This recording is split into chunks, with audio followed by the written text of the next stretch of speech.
Rouget poêlé, aïoli de patates douces et gingembre. Un petit goût de Provence pour cette recette légère et très facile à réaliser. Cette recette de William Ledeuil, chef des restaurants The Kitchen Gallery et le KGB à Paris, vous sera présentée par Pierre. Comment choisir les plus beaux rougets Là, il faut faire confiance à votre poissonnier. Il faut aller choisir une poissonnerie, je dirais, reconnue et réputée pour sa qualité. Et puis, bon, il faut acheter les rougets en saison, en sachant que les rougets, la saison, on en trouve beaucoup août, septembre, début octobre. On en trouve aussi beaucoup à cette époque, là, au mois entre mai, avril, mai, juin. Si vous pouvez avoir des rougets de roche, c'est encore mieux. Donc ce qui est toujours très important, c'est toujours pareil, la qualité extrême, parfaite du poisson. Donc il faut aussi faire confiance au poissonnier pour qu'il nous fasse des beaux filets. Exactement, voilà. Sans arrêt, il va vous demander quand même il va vous les lever. Ouais. Et alors la petite astuce, c'est d'avoir une petite pince à épiler en fait. Et il suffit d'enlever les petites arêtes, voilà, il y en a 5 ou 6 par filet. Donc effectivement, évitez d'inviter 20 personnes et de faire du rouget ce jour-là, parce que voilà.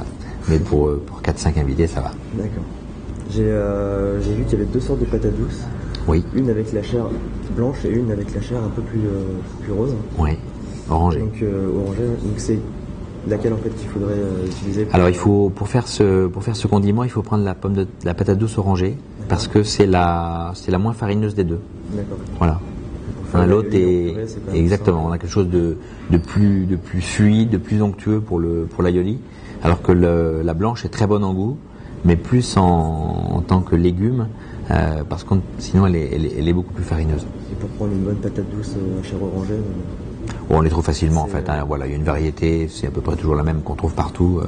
Il faut éviter quand vous la prenez, il faut qu'elle soit ferme, éviter qu'elle soit un petit peu mollassonne, parce que c'est un petit peu molle, ça signifie qu'elle elle date un tout petit peu, et donc elle risque d'avoir perdu et du goût et de la fraîcheur. Et si elle s'écrase très très facilement en purée, ça veut dire que la patate douce est cuite et vous êtes prêt pour terminer l'aïoli. Et il faut laisser des morceaux un peu Non, je préfère que là qu'on ait quelque chose d'extrêmement lisse. Oui. Donc le mode de cuisson est assez rapide en fait. Il suffit de le faire saisir sur la peau, très rapide. Voilà. Ouais. Donc il faut une poêle. Une poêle anti-adhésive. Limite neuve.